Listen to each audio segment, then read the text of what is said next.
Neo skin ఇక్కడ అన్ని రకాల స్కిన్, హెయిర్ మరియు లేజర్ ట్రీట్మెంట్ లభిస్తాయి. మీ అపాయింట్మెంట్ కోసం వెంటనే కాల్ చేయండి.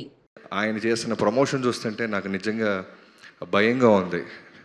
నెక్స్ట్ సినిమా తీస్తే ఎన్ని ఊర్లు తిరగాలి, ఎక్కడి నుంచి మొదలెట్టాలి అర్థం కూడా కావట్లేదు. రోజు సిట్టింగ్లో ఉంటున్నారు. చిరంజీవి గారి సినిమా మేము పనిచేస్తున్నాం, ఒక గంట ఇటు మిస్ అయిన చూస్తే ఏదో ఊర్లో కనిపిస్తున్నారు, ఏదో కాలేజీలో కనిపిస్తున్నారు, ఏదో గల్లీలో కనిపిస్తున్నారు, అన్ని ఊర్లు తిరిగేస్తారు, అన్ని కవర్ చేస్తున్నారు.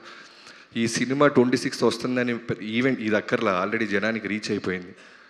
సో కోన గారి గురించి నేను నా జర్నీ చెప్పాలి అంటే నాకు ఇందాక వినాయక్ గారిని వినయ్ అన్నని చూస్తున్నప్పుడు అనిపించింది.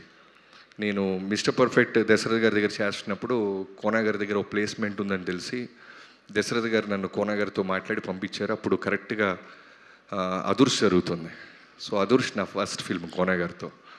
సో అక్కడి నుంచి మొదలెట్టి నేను ఎప్పుడు చెప్తుంటాను, నాకు ఫస్ట్ ఇండస్ట్రీకి వచ్చినప్పుడు చిన్నికిష్ట గారు గురువులు అయితే, ఆ తర్వాత కోన గారి దగ్గర నా రెండో గురువులు. ఆయన దగ్గర నేను ఎలా మాట్లాడాలి, ఎలా నడుచుకోవాలి, ఎలా మెలగాలి ఇవన్నీ తెలుసుకున్నాను. ఆ తర్వాత ఏ అదూర్స్ అయితే మేము నా ఫస్ట్ సినిమా అయిందో అక్కడి నుంచి మొదలెట్టి మళ్ళీ అదే అదూర్స్ హీరో తారక్ గారితో నేను జైలోకి చేయటం, దానికి కోన గారు ఉండటం నాతో పాటు నాకు చాలా నాస్టాలజీగా అనిపించింది నాకు వినాయక్ గారిని చూస్తున్నప్పుడు.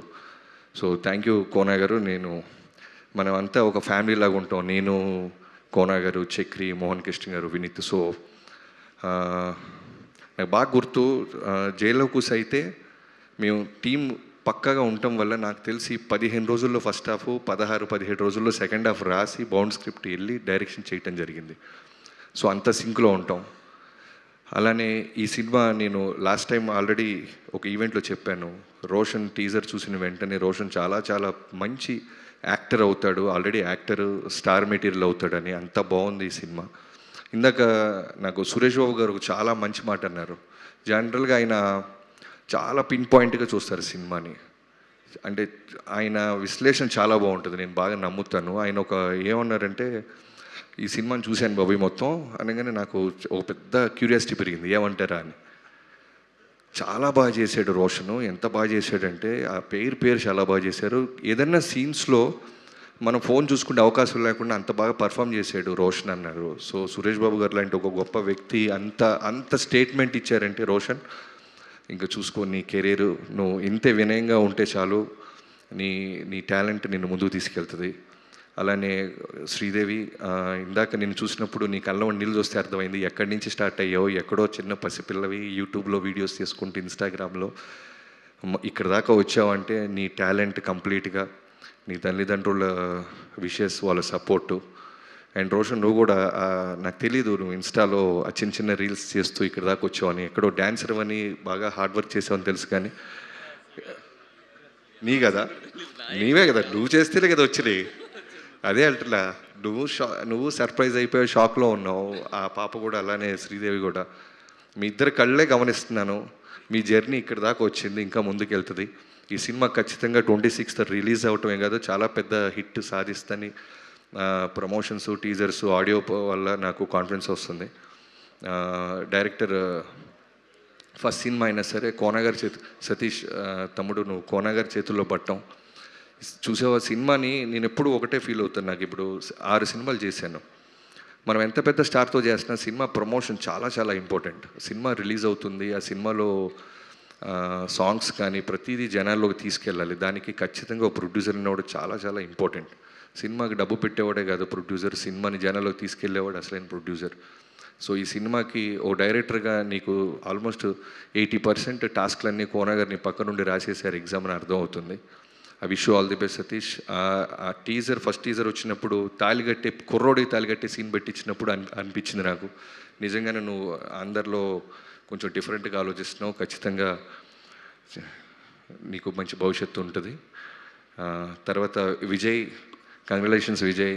ఎప్పుడు చెప్తుంటాను, మంచి ఆడియోస్ ఇస్తుంటావు. ఈ సినిమాకి కూడా, సినిమా ఎప్పుడు జనాల్లోకి వెళ్ళేది ఫస్ట్ ఆడియోనే. అది సక్సెస్ అయితేనే ఫస్ట్ జనాలు సినిమా గురించి చూస్తారు, పోస్టర్ వైపు అయినా టీజర్ వైపు అయినా. సో మొన్న బాస్ కూడా చాలా బాగా చేసాడు ఈ అబ్బాయిని, ఆయన అడిగి సాంగ్స్ మరీ చూశారు. నేను చిరంజీవి గారి దృష్టిలోకి వెళ్ళి అంత బాగా నచ్చినాయి ఆయనకు కూడా. I wish you all the best Vijay. తిను ఎంత ఐ మీన్ ఆర్గానిక్గా ఉంటాడంటే ఇంత సక్సెస్ వచ్చిన తర్వాత కూడా కాకినాడలోనే ఉంటాడండి. కాకినాడే కదా, ఇది కథ చెప్పాలంటే కాకినాడ వెళ్ళాలంట. సో కాకినాడ నుంచే సొంత భూమిని సొంత మట్టిని వదలకుండా అక్కడి నుంచే పనిచేస్తున్న Vijay, I wish you all the best తమ్ముడు. అండ్ కెమెరామెన్కి, ప్రతి ఒక్కరికి, ఎడిటర్కి, రైటర్స్కి, ఈ ఫ్రెండ్స్ క్యారెక్టర్లకు కూడా చాలా స్పేస్ ఇచ్చి చివరిలో వచ్చిన ర్యాప్ సాంగ్లో కూడా చూస్తున్నాను. అలానే ఏవిఎస్ గారి పాపకి, మేడం నేను ఎప్పుడో ఒక ఆర్టికల్ చూశాను, మీరు మీ నాన్నగారికి హెల్త్ ఇష్యూ ఉంటే, ఒక మగపిల్లలు ఎలా ఆలోచిస్తారో నాకు తెలియదు కానీ ఆడబిడ్డ ఉండి మీరు వచ్చి మీ నాన్నగారికి లివర్ ట్రాన్స్ప్లాంటేషన్కి మీరు ఆర్గన్ డొనేట్ చేశారు. మిమ్మల్ని కలుసుకోవటం చాలా ఆనందంగా ఉంది. హ్యాట్స్ ఆఫ్ టు యువర్ తండ్రిని. నిజంగా నాకు కూడా కూతురు ఉంది, చాలా ప్రౌడ్గా ఉంటుంటుంది. మగపిల్లలం అయితే నాతో సహా మేము మా నాన్న ఏం తెచ్చాడు, బొమ్మలు ఏం తెచ్చాడు అని ఆలోచిస్తుంటాం తప్ప ఆడపిల్లలు బంగారు తల్లులు.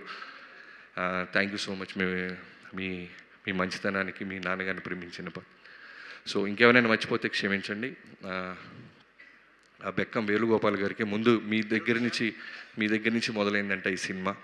ఇలాంటి మంచి సినిమాని కోన గారి దాకా తీసుకెళ్ళినందుకు మీకు కూడా చాలా థ్యాంక్స్. అండ్ పేరున యాక్టర్స్ అందరికీ, యోగిత గారికి, అందరికీ పేరున, అలానే ఈ సినిమాలో చేసిన సుమ కనకాల గారికి,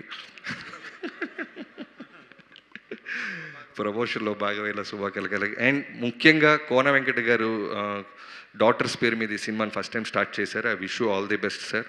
ఖచ్చితంగా ఆ లక్ మీకు, వాళ్ళ లక్ కూడా మీకు కలిసి వస్తుంది.